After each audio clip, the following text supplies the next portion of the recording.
G'day, I'm Lachlan Cartwright. We had a technical issue with our audio recorder, so the audio quality in this week's pod is not as pristine as usual. We apologize for that, but we had so many cracking yarns and scoops that we wanted to get this pod to you in time. Cheers. Death threats between a top editor and a star reporter at the New York Times this week on the Breaker Pod.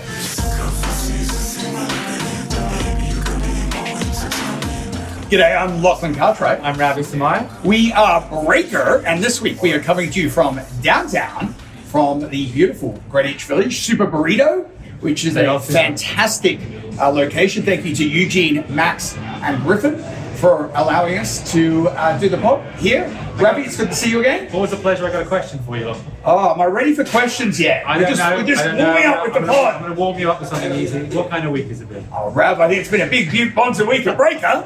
I was at the newsletter conference last Friday.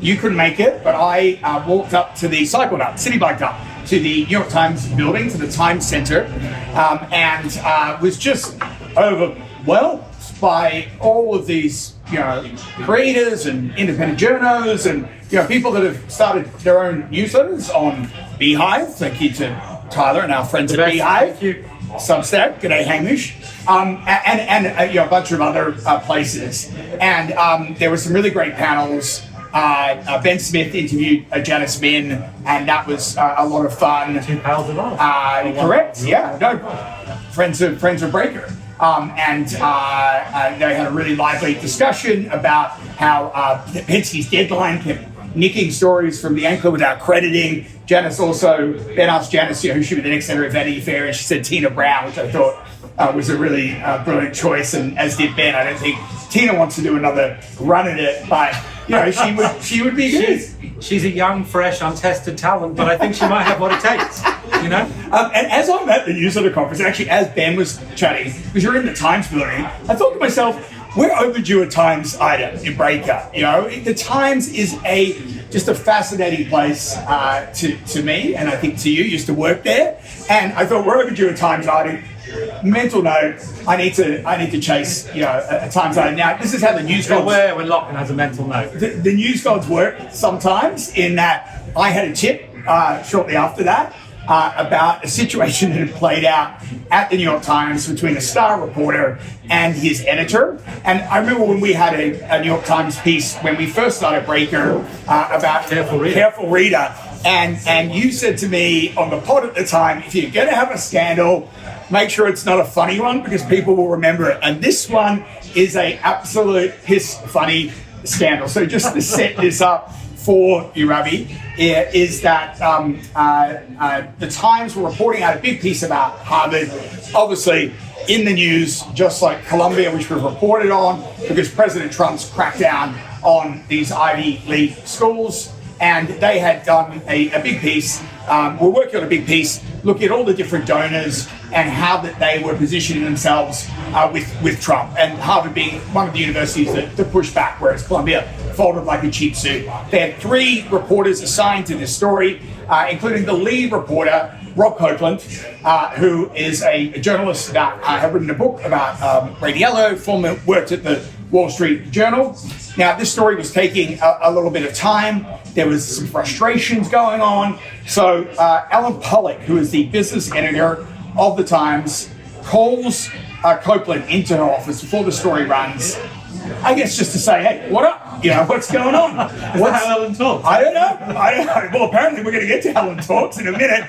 That's probably not her bedside manner that she's known for. But that meeting, according to people that I've spoken to at the Times, quickly escalated to a screaming match.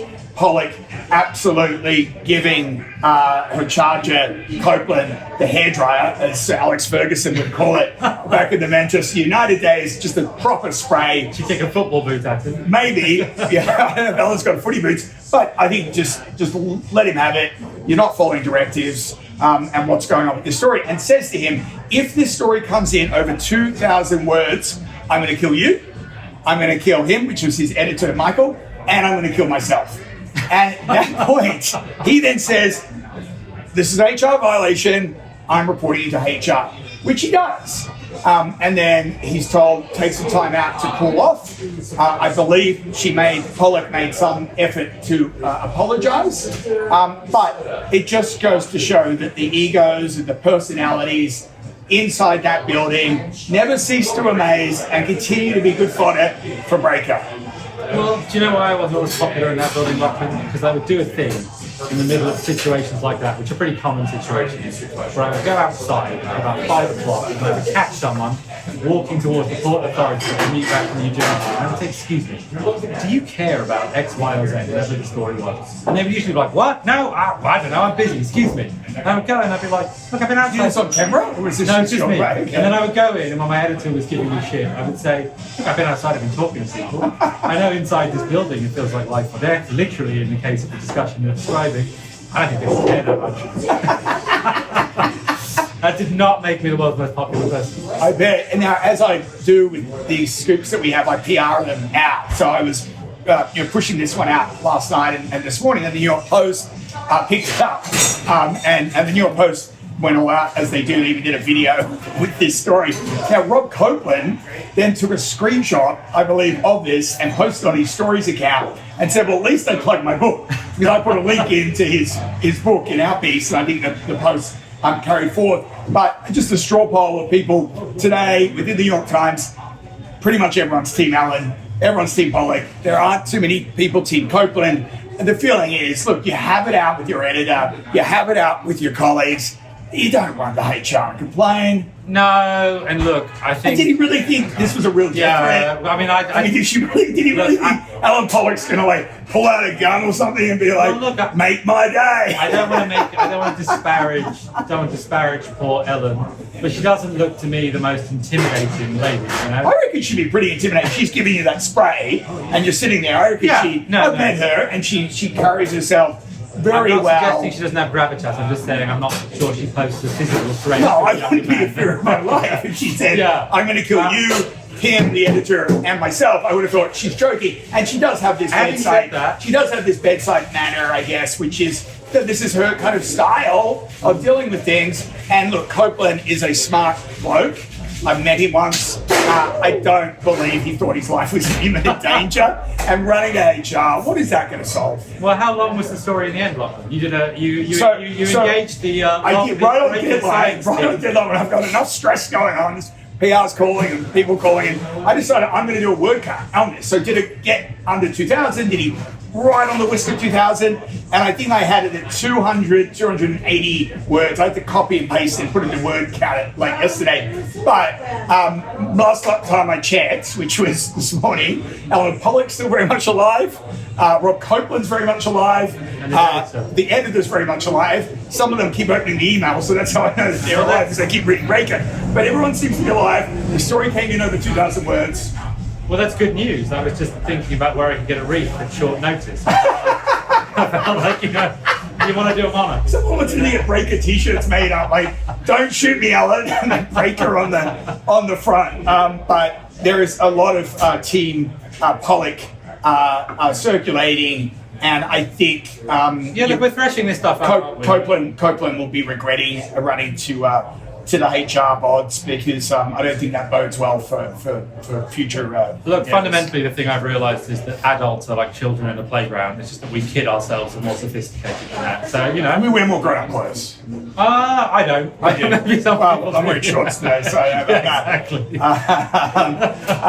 We had another cracking yarn in the newsletter about Uncle Rupert Murdoch and Wendy Murdoch, and I've been fascinated. His ex-wife was that wife number 3, right? Because then he had Jerry, and then he had the current one. That's what I mean. So Wendy was 3 after Anna. Yes. In any event, I've been fascinated with what is going on with Wendy Murdoch, because reporting all the Nevada stuff out. Everyone was like writing about James and Lachlan and Uncle Roops and Elizabeth and Prudence, and I was like, well, where's Wendy in all of this? Because 2 of her daughters, Grace and Chloe, are being sort of used as pawns in this to help create this kind of amendment to the trust. So I did some reporting, jammed on the phones, and found out that Wendy had been on the outs for some time following the divorce, which was well known. But I think what has been less well known is that in recent times, she's very much come back into the fold. And that's happened because of a couple of reasons. Firstly, they're co-parents, they have 2 young daughters. But secondly, the rise of Trump, because Wendy is very tight with Jared Kushner and his wife, Ivanka. But thirdly, it's really this symbiosis of Rupert Murdoch needing to go to see Wendy to get help with the trust and to basically get the kids involved to try and roll the other siblings. Yeah, and I mean, let's give a sense of Wendy's character. She's sort of a character about town. Do you remember during after the phone hacking fallout in London, you covered phone hacking, and there was the most humble day of my life where Uncle Rube sat down and it was very somber. The country was rolling after the Millie Dowler revelations, who was the young kiddie who was sadly murdered. Her phone was hacked by the News of the World. Not exactly, but clearly. Yeah, I mean, it was by private investigators. Working for the News of the World, and ended up shutting down the News of the World.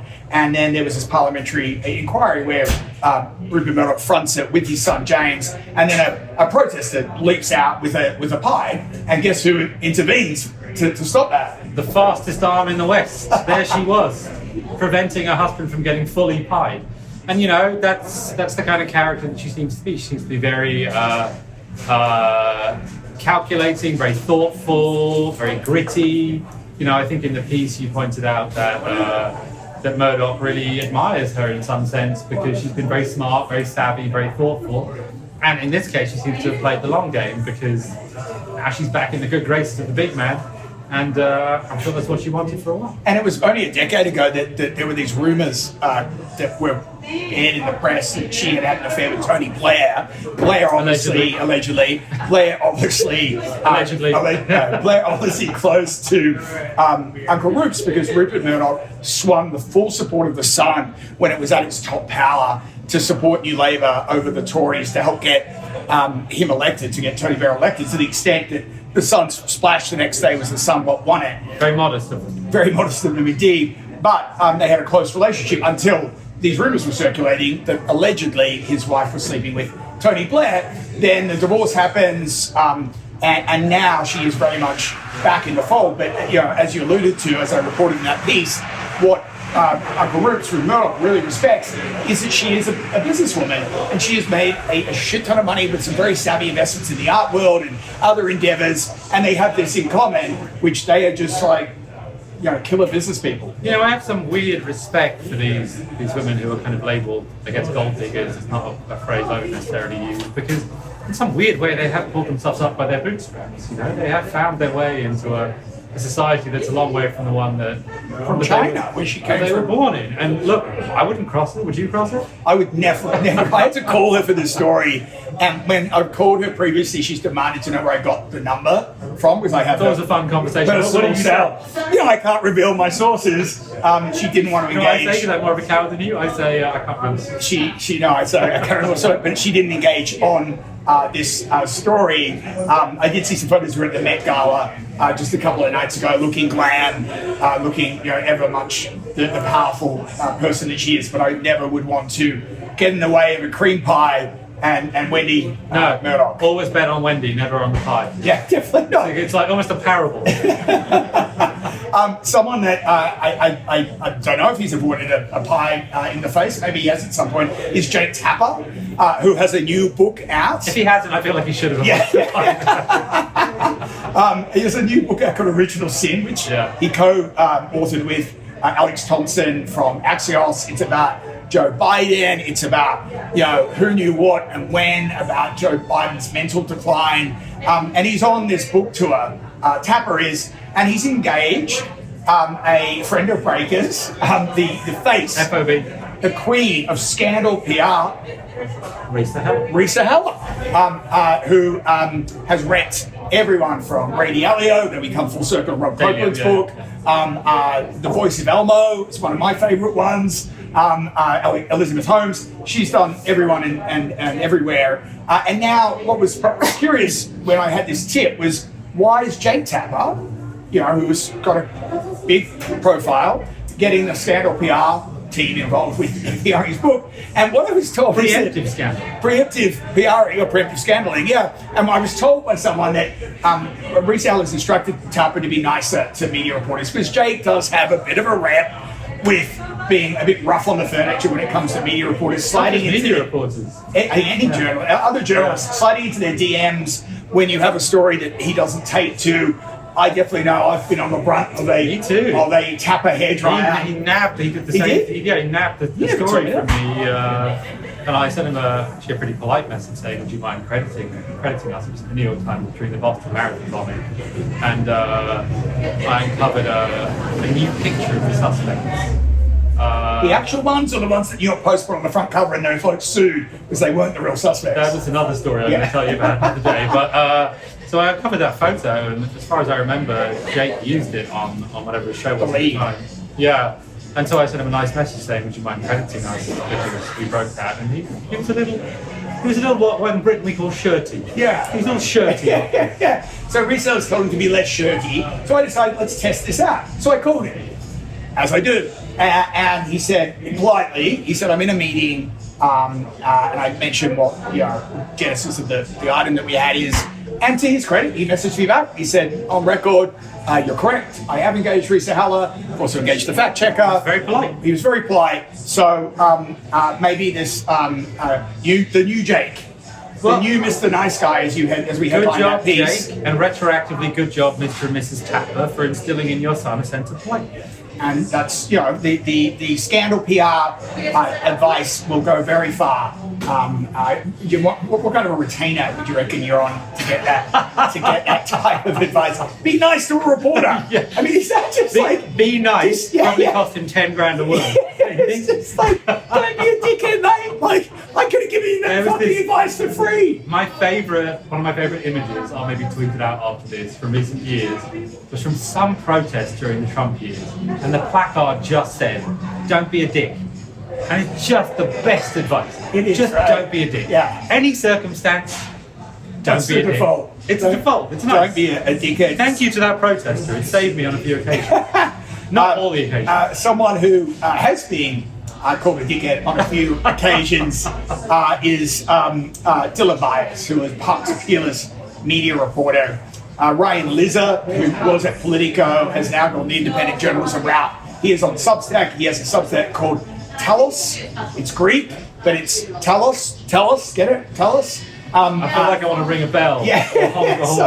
So he's out plugging Telos. He does an interview with you're on the Marvin Columbia Journalism Review with Arthur McNally, and he's asked by Arthur about sort of the fallout from the Olivia Nuzzi scandal, which, if we need to revisit for anyone who was asleep all of last year, was this story broken by Oliver Darcy in Status that Olivia Nuzzi was having a digital affair with RFK Jr. She had been covering him previously in New York Magazine. She left New York Magazine. He subsequently left Politico, started to tell us. So he asked, Arthur asked... And the two of them were dating at the time, right? Correct, yeah, they were engaged, I believe. They were engaged. They were engaged. So he says, tell us about the fallout or whatever. And Lizard says, I learned a lot, including about the press. For example, I dealt with pretty much extensively with every media reporter in our business, and I learned that one thing that might be useful to your readers, never trust Dylan Byers. He, by far, was the dumbest reporter that I ever had to deal with. So he says that, then he issues a clarification. So I was looking at this clarification thing. He's like walked it back. He's reverse ferret. Discretion is the better part of valor. Yeah, he called the Dialer Crisis scandal PR operative. He said, "Be nice and don't be a dickhead." He paid $10,000 a word. Yeah. So no, he just updated that statement that I just read you and added. He's the most dumbest and most dishonest media reporter. He doubled down on Dylan Byers. I tried to call Dylan Byers for comment. He did not respond to breakup. It's always such a joy as a reporter.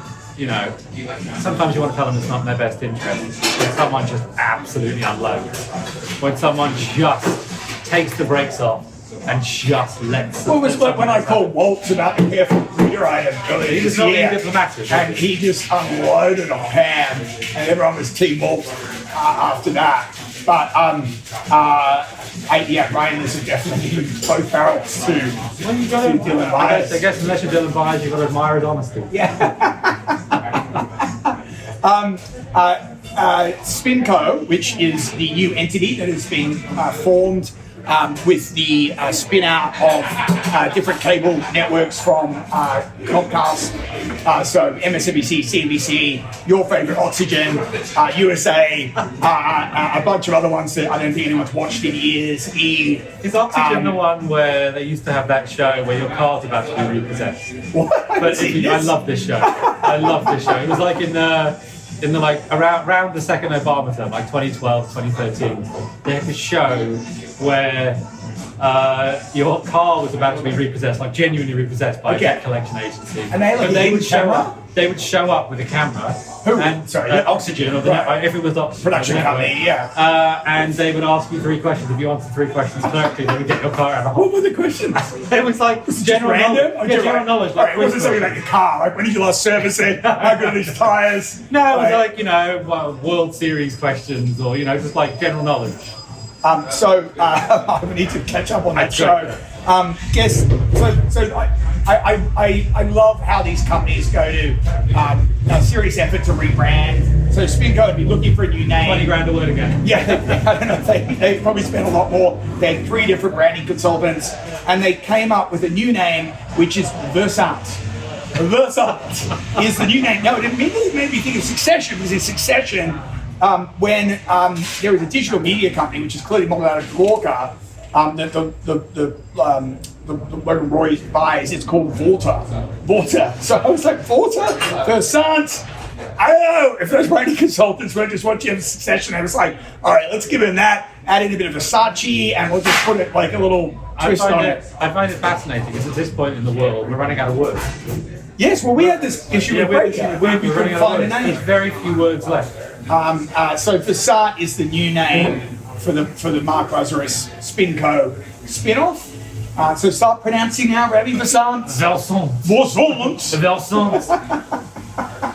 If I have a second child, it's going to be called Versant. I don't have a segue to get to Versant to keep it McNally, so I'm just going to throw it to you. We'll think about it. Versant. No, I don't have I don't either. But he has a new book out, and it's fabulous. So Keith McNally has a new book out, and usually when a prominent figure has a book out, candidly, it's shit.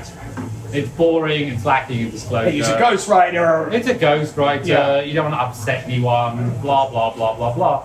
But I'd heard rumours that Keith's book is pretty good, and we got an advanced copy, we've written about it, we read about it last week, and he spoke to us by email yesterday. And the book is great. Like, I didn't realise that he was kind of trained in the theatre, which makes sense for a restaurateur, I think. And it makes sense that his restaurant has such experiences. And because he has that kind of artistic background, he understands that candour is everything. And that book is, you know, it's a great trick that lots of writers pull to seem candid and full of integrity and not quite be candid and full of integrity. But one of the questions I asked him in our interview was, like, what piece of gossip is so juicy you couldn't put it in the book? And he answered, and it was so juicy. We couldn't put it in Breakout. We had to censor it. Yeah. So he has bigger balls than we do. What was the bit we didn't have to censor? So I said to him, which piece of gossip was so juicy and so risky you couldn't put it in the book? And he said, the time, extremely famous actor. Very, very, very famous person. Very, very famous. We definitely don't want to get sued by because I know that person's litigious. Yes, they are. And the time, this extremely famous actor came into one of Keith McNally's Shillers, restaurants. which I used to love. I love Shillers too, with very sad when it was closed. with 2 hookers. Okay. And I also found out in the book that, so I used to love Shillers, and I used to go, and there was no wine list as far as I could make out. There were just 3 carafes of wine you could buy: the cheap, the medium, and the great. Good choice. He says in the book that he put great wine in the cheap, Nice. and really shit wine in the super expensive one. And I would always go and get the cheap, and it was always absolutely delicious. Yeah. And the prices were great, the staff were fantastic. So at some point, this extremely famous actor went there with 2 hookers. Now, the interesting thing about this famous actor is that I once went to the Weinstein Oscar party, and I got talking to a lady who was there with this actor, And I gave this lady a ride home afterwards, and she turned out In your Corvette. to have been a hooker, Mustang. He turned out to have been a hooker. Lady of the night. A lady of the night, yes, a sex worker who was engaged by this extremely famous actor. So, tracked with I double sourced it. I double sourced it, and I redacted it. I've only met Keith McNally once. It was in Washington a few weeks ago. I was visiting his new Minetta tavern. Yeah. The actual original Minetta is just over here, which I frequent a little bit. And I walked into the Minetta in DC. I was like, I'm home. Like, I've always had this issue with DC. The restaurants aren't that great. No. Everyone's like, you should go to Le Dip. You been to Le Dip? No. Le Diplomat. It's like a poor man's Balthazar. And I walked into Minetta. I was like, oh, this is fucking fantastic. I sat at the bar waiting for some friends. And in walks Keith McNally. And I thought, I'm going to go second Keith McNally. I went up and he, he's had a stroke. Hence why that issue was done via email. And he just said to me, come upstairs later, I'm DJing. I said, you're DJing later? And there, sure enough, we went upstairs and he was in the corner DJing off an iPad. Playing some really good fucking tunes, by the way. And that was why one of my questions was, what tune would you play to get a party started? And he said, Pony Club by Chapel Roan. And in the book, there's some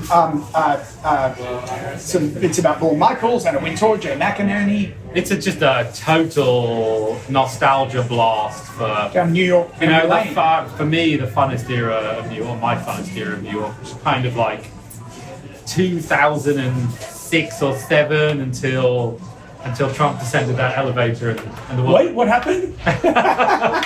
Well, it was like a really real nostalgia blast for that, and it also explained a lot about why his restaurants are okay. I would recommend it. I don't recommend that many books. It was it's worth reading. So I'm not going to kill you. I'm not going to kill our fabulous colleague Ryan. Don't kill Ryan. I'm definitely not going to kill myself. But if you do want to subscribe to Breaker for more saucy scoops like that one straight out of the New York Times newsroom, we've got many more to come in the next week or two. Go to breakermedia.com, and Revy, this pod is available on YouTube where you're likely watching it. If so, please like and subscribe. You can also find it on Apple, Spotify, and anywhere you get your podcasts. And we'll be back next week. Cheers. Bye-bye.